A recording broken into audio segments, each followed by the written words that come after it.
We're the Melody Makers, and this is our FEDD project, Tuffy the Music Player. In order to make the music player, we had to implement the engineering design process. The first step in the engineering design process is ask. We did this by asking ourselves these questions. How do we create a machine that makes music? How will our instrument satisfy the 50% mechanical requirements? What instrument can we make with the budget that we have? What is the cost of the materials? What is a recognizable song that the machine can play? How might we be limited in our song choices? After we asked ourselves those questions, we moved on to imagine. We each came up with 3 ideas, then listed out pros and cons in order to come up with the best design idea. Our final idea was a music box that hits a xylophone. After we finished the imagine step, we needed to plan out our design. Our original design featured a rotating cylinder with pegs attached along its surface. The cylinder had a crank that was used to rotate it upward to hit the bottom of the hammers. This causes the hammers to pivot downwards and hit the keys of the xylophone. The hammers will also then be resting on a rod secured down by rubber bands, as this will allow the hammers to rotate up and down without moving. When creating the musical machine, we first acquired all the materials needed. We constructed our bucket by sliding it into a cardboard tube and then creating stands to hold up the tube. In order to make the bucket rotate, we created bearings which attached to both sides of the bucket. Then we started to build a stand to support both sides of the bucket. On one side of the bearings, there was a handle so that we could spin the bucket. Once that was finished, we created hammers to hit each of the notes needed for the song. We cut popsicle sticks and glued them down to the pivots which kept them in position. We created a note sheet with the placement for each note.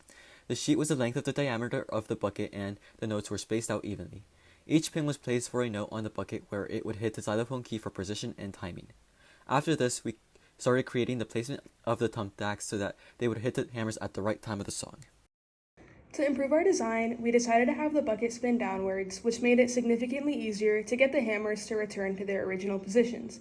From there, we made minor adjustments to the positions of the push pins and lengths of the hammers to ensure each note was played clearly.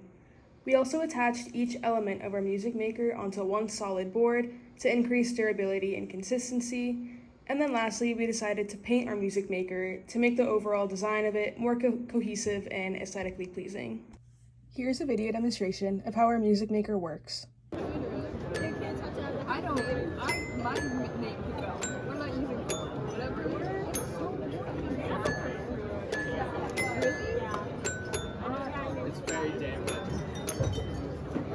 To meet the objectives of the project rubric, we made sure our design was less than 3 by 3 feet, could be operated by hand to meet the 50% mechanical requirement, and played a recognizable song that most people would understand. Some of the challenges that we ran into were having the hammers be unstable. What we ended up doing was adding popsicle sticks as support to hold the pivots in place and for stability. For when the thumbtacks were not hitting the hammer, we made the tack smaller and or added pieces of erasers at the bottom of the tack if they were missing the hammer. Another challenge was when wanting to play the same note straight after the first note, we had to figure out the spacing for each note. So we measured out the bucket and the amount of notes needed to play the song, figuring out that the most minimal space was 2 to 3 inches for each note. After realizing that each note needed the right spacing, we also had to find a big enough cylinder to fit all the notes. Some advice we have for future students are to meet in person consistently about once a week, take advantage of the makerspaces and resources on campus. This is really helpful if you're building a physical project. When picking a project, choose one that's interesting because you're going to spend some time on it, and to value aesthetics when creating your final design. And one thing that we would do differently is to plan out the theme before building, as this was kind of last minute and it just made things a bit more challenging.